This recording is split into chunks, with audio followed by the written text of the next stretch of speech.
Hi there. In this video, I want to talk about the four main reasons why people don't succeed with manifesting. So, contemporary manifesting laws like the law of attraction and the law of assumption are real laws. However, there's other laws that often get overlooked or forgotten about that impact how we manifest. And the other thing about these laws is that they don't take into consideration two things: impactful events that have happened in your current life and your soul's history, both of which also affect how you manifest and ultimately whether or not you will be successful with it. So, when it comes to successful manifestation, the first biggest pitfall is what's called a karmic complex. The second pitfall is choosing healing modalities that don't fully resolve karmic complexes. The third pitfall is the downstream consequences of these karmic complexes. And the fourth pitfall is not having enough energy for conscious creation. So before I explain what a karmic complex is, I need to give a little background information on some other things. So if we zoom out and look at manifesting from a soul level perspective, our souls are on an evolutionary journey that spans across lifetimes, not just this lifetime. And during each lifetime, our souls choose lessons to learn and focus on in order to evolve. And there's a lot that can happen during these lifetimes, including painful experiences and trauma. When we experience trauma that isn't resolved, what happens is this wounding can stay stuck in what's called our subtle energy bodies. This wounding is what's called a karmic complex. And basically, we continue to manifest according to whatever this karmic complex is telling us until it's fully healed and resolved. It's like a groove in a record that keeps playing the same song over and over again. It's a negative repetition of a pattern of belief, thinking, feeling, and behavior that manifests internally and creates unwanted situations externally. So here's an example of a karmic complex. Let's say that someone in a past life had a very tumultuous, abusive relationship with another person, and this person tried to escape the relationship. But when they tried to escape, they got caught in a snowstorm and froze to death, sadly. So the trauma of this experience created a karmic complex. And by the way, this is an actual past life that a client lived through. This client was wanting to manifest a loving and happy marriage. However, they had a karmic complex that was basically broadcasting the opposite of what it was they were trying to manifest.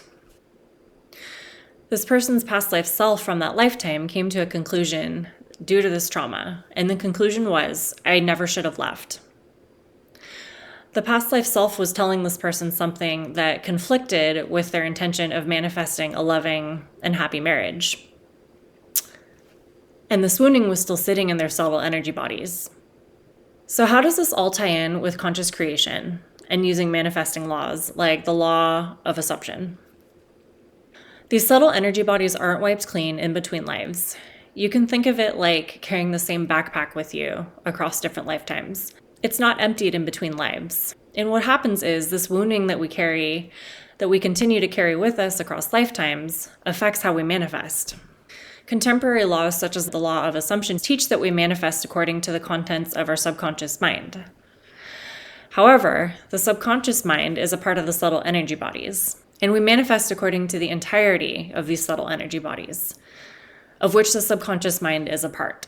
Signs that a person might have a karmic complex include ongoing illness. Not every illness stems from karma, but this can be a sign. Persistent pain or suffering, and that includes emotional, mental, spiritual, or physical. Growing up in an abusive or unhealthy family environment. Struggles with addiction. Feeling unable to control negative or intrusive thoughts. Experiencing abuse in different forms. A pattern of bad luck or misfortunes that seem to appear out of nowhere. Repeating cycles of success followed by sudden loss, having to rebuild again and again. Financial difficulties. Relationships that feel unfulfilling or draining. Feelings of loneliness. Feeling disconnected from your life purpose. Lack of pleasure or joy in your daily life. difficulty with manifesting your desires, or maintaining a consistent conscious creation practice. You feel a strong curiosity about or a pull toward past lives, depression or other mental health challenges, and low energy or vitality. The law of assumption teaches that we manifest according to who we are being. We broadcast the contents of the entirety of our energy fields, and our 3D reality is basically a mirror that reflects this. And what happens is karmic complexes broadcast their energies, which can be the opposite of what we're trying to manifest, which means that we're going to have a very hard time manifesting our desires. And if we do, we won't be able to keep them. This is the number one barrier that's keeping people from successfully manifesting. It's important to note that some people don't carry karmic complexes in their energy field because they're in what's called a holiday or a rest lifetime. This is where they've put their karmic complexes or negative karmic patterns on ice, so to speak, for this lifetime. And they're using this lifetime to rest and resource themselves for future incarnations.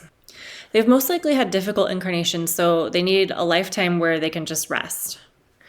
For these people, following these contemporary manifesting laws and the techniques will be enough for them. What's happened is people who are in these rest lifetimes give advice to people who are not in this kind of lifetime. Advice like, just keep using affirmations and persist until you get what you manifest, because this is what has worked for them.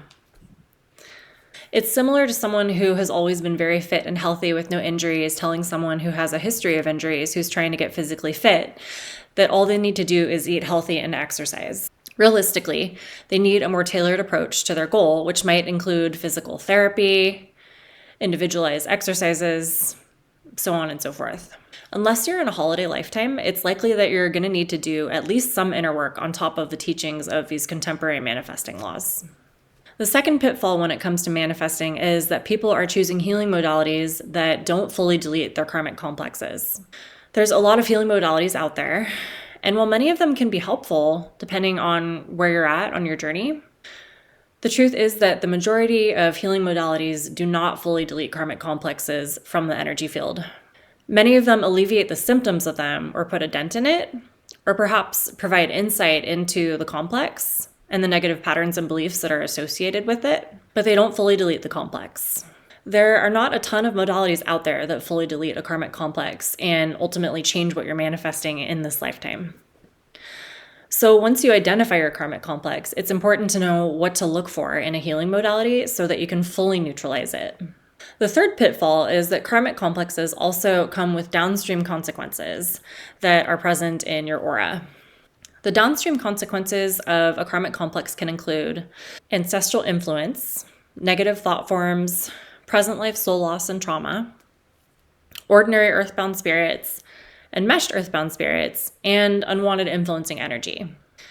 These downstream consequences need to be cleared after you've cleared the karmic complex and not before. And the reason I don't recommend clearing them before you address the karmic complex is each complex has specific negative energies that encapsulate it. And these downstream consequences resonate with these negative energies. So if you clear them before, they're going to be replaced by other similar things that resonate with the energies of the complex. A common pitfall is that people are addressing these items through healing modalities, and while they may be successful with clearing them, unless they're fully deleting the karmic complex that's attracting them in the first place, they just continue to get replaced with other downstream consequences that are similar. And the fourth pitfall to successful manifestation is having an energy field that is too small. So even if you manage to identify a karmic complex and clear it, you still need an energy field that is large enough to manifest your desires. Energy is the required currency when it comes to manifesting. When a person's energy field is too small, they're only going to have enough energy to create more of the same circumstances. If you can think of a day where you hardly got any sleep the night before and you were just exhausted, and you quite literally only had enough energy to only do the things that you absolutely needed to do, that's what I mean. So in order to successfully manifest your desires, you need enough energy. And it's important to know the causes behind what might be draining your energy and what's going to help build your energy. All of these pitfalls are addressed in an evolutionary manifesting reading. This reading might be right for you if you've been using manifesting techniques for a while and you haven't seen any movement. Feel free to check out my website for more information about these readings. I hope this video was helpful, and thank you for listening.